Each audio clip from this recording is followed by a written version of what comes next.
Hi, good morning, and welcome to the ZP Vlog and Podcast. So we like to do this vlog and podcast every Sunday at approximately 8 a.m. We've gone a little bit late today, but because we've had a lot of questions that have come in, so we ended up doing an extra ZP Developer Zone. The ZP Developer Zone is where we really answer kind of technical questions that have come in from the week. We did an extra one this Sunday, and it ended up being 38 minutes, which slightly delayed the start of this one. But let me just jump into it and say that we like to do this because we like to cover the news, that or things that have happened, at ZP for this week. So we did do quite a good webinar, I'd say, this week on the SensiAll platform. So the SensiAll platform is this sensor to API platform that kind of says you take a sample, you put it on a sensor, it works with our electronics, it works with our SensiAll app, which you can download off the Android Play Store, and then it sends when you've done the test, it sends the data to the cloud. And now it's got sort of several form factors. It's got the spectroscopic form factor, the electrochemical form factor, and also a wearable watch form factor. So there's really so many ways of placing the sensor and where you place the sensor, and even the sensing modality, whether it's spectrochemical or electrochemical. So that was just something that we highlighted for this week. As I say, every Thursday at 8 a.m. we do a technical webinar where we talk about how to measure things like reactive oxidative species, or how to measure pH in things like the field. And as I say, questions come in, we answer the questions, and sometimes it generates new questions. Now today we did an extra long webinar because there had been a whole series of questions that had come in. There was like 4 questions on agriculture, exhaled breath condensate measurements, CGM, continuous glucose monitoring, and also one on electronics as well. So we did, and even though that webinar is 38 minutes long, it could be appreciated how much effort we actually put into making sure that those questions get answered, or at least people are guided in the right direction in terms of links and stuff. Now, something that we do every week as well is we do a FoodSense webinar. FoodSense is one of our kind of premier products. It's a good reflection of our SensiAll platform. And we were just discussing some real data that's kind of come in from India. And this is a good example of the SensiAll platform slash FoodSense, because they're testing in India. They've done 5 tests. They've done it in their lab. The data goes up to the cloud. We can see it because they've shared it with us. And then I'm able to actually advise them that what you have is a heterogeneous sample, that when you look at chili powder, different parts of the bag, or even different parts of the pallet, or different parts of the shipping container, the powder is not uniform throughout. And so you have to kind of go around testing several parts of the powder in order to come up with an average and a relative standard deviation. And this is what's wrong with HPLC, that people just take one sample, they get one value, no idea of the inconsistency in that measurement or the sample, and then they just apply that number to the entire batch of chili powder. And it's just not scientific.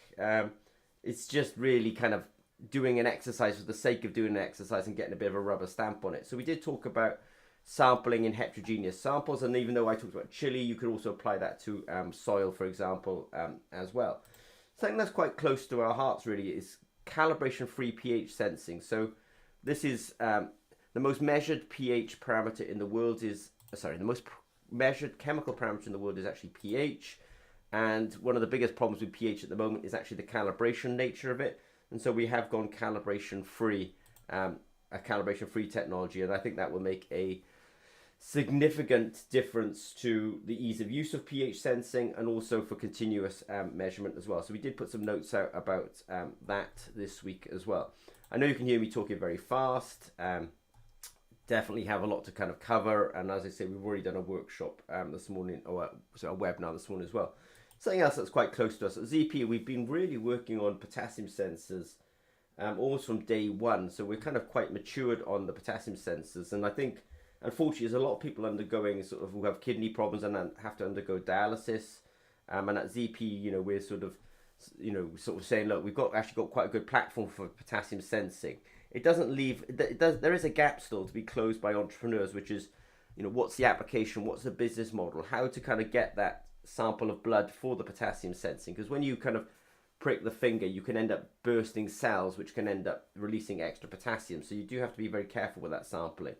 But all that said, we do have a very nice potassium sensing system as part of the SensiAll platform, and we are interested in hearing from entrepreneurs who are interested in taking that essentially further. something else as well. I mean, agriculture does come up quite a bit these days, and I find it quite interesting that one of the applications of glucose measurement is actually measuring the glucose in potatoes. So if a potato is kind of less than 0.1%, for example, sugar content by mass, then when you fry it, you're going to get a light brown. But in fact, if the sugar content is something like 2% or higher, then when you fry it, it actually ends up getting a dark color, and that's not necessarily acceptable by the consumer. So measuring the glucose is interesting, and actually linking the glucose measurement to storage conditions is also interesting as well. So that's something that we're very interested in pursuing with companies at ZP as well.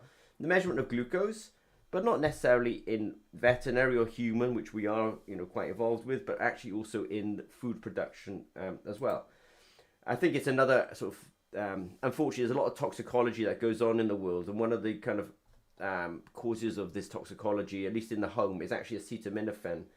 I forget the US name for this, but it's it's a molecule that's often used for kind of pain relief around the home, but it can cause liver damage if taken in excess. And so at ZP we do have the capability of measuring acetaminophen. So we do want people to know that we have this tech, and if you're interested in being part of this kind of rapid screening of toxology of this, then ZP could be a good partner on that. Something else that I think we touched upon as well at ZP, we're very interested in agriculture. It's easy to say, well, not easy, but it's a true statement that we spent tens of thousands of hours working on nutrient sensing, nitrate, phosphate, potassium, NPK, and we have actually reduced this now to again onto our Sensi All platform, so that essentially if a company is like a sort of IoT company or a database company and they want to have a stream of nutrient data from an agricultural setting into their platform, then ZP's Sensi All platform is really good for them, because that sensor to API story, let's say, is good.